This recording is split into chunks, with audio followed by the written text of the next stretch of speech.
મારું નામ આશા અતુલ સિદ્ધપુરા છે. કચ્છ જિલ્લાની રહેવાસી મુન્દ્રાથી રહું છું. હું આજે ખાસ આભાર કરું છું ગુજરાતના ડેપ્યુટી સીએમ હર્ષભાઈ સંઘવીને.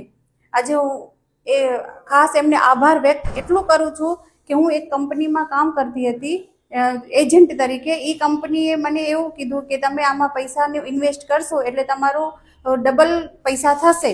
અમે ઇન્વેસ્ટ એટલે હું એજન્ટ બનીને મારી સાથે મેં ઘણા બધા લોકોને જોઈન્ટ પણ કર્યા હતા ને આ કંપનીમાં મેં કામ કર્યું ને એ કંપનીવાળાએ એમ પણ કીધું કે આ કંપની લીગલી સરકારે માન્ય છે એટલે તમારું કોઈ વસ્તુની પ્રોબ્લેમ નહીં થાય. પણ ઘણો સમય જતાં અમારા પૈસા ના મળતા અમે પૈસા માંગતા તો એ લોકો કોઈ જવાબ નહોતા આપતા સરખા. પછી અમને લાગ્યું કે આ કંપની ફ્રોડ છે એટલે અમે ડેપ્યુટી સીએમ ગુજરાતના ડેપ્યુટી સીએમ હર્ષભાઈ સંઘવી પાસે અમે ગયા હતા. એમને બતાવ્યું કે અમારું આવું થયું છે ફ્રોડ.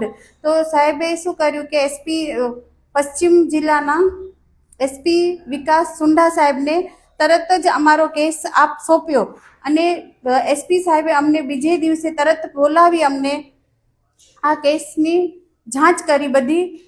એમને જોયું કે ના આ બધું ફ્રોડ છે તો એમને તરત જ અમારો કાર્યવાહી ચાલુ કરી નાખી. તેનાથી અમને અમારા બધા પૈસા રકમ પાછા મળી ગયા છે. તે હું ખૂબ ખૂબ આભાર વ્યક્ત કરું છું. ગુજરાતના ડેપ્યુટી સીએમ હર્ષભાઈ સંઘવીનો ખૂબ ખૂબ આભાર વ્યક્ત કરું છું. આજે એમના લીધે જ છે ને આ બધા 36.5 લાખ રૂપિયા મારા અને મારી સાથે જે પણ કામ કરતા હતા એના પૈસા તરત મળ્યા છે. ગુજરાતના ડેપ્યુટી સીએમ હર્ષભાઈ સંઘવી અને કચ્છના એસપી વિકાસ સુંડા, પીઆઈ મકવાના સાહેબ અને જેટી સાહેબની એમની ટીમે ખૂબ ખૂબ આભાર વ્યક્ત કરું છું કે આજે એમના લીધે મને મારા બધા પૈસા પરત પાછા મળ્યા છે. ને આખા કચ્છ ટીમનો હું ખૂબ ખૂબ આભાર વ્યક્ત કરું છું.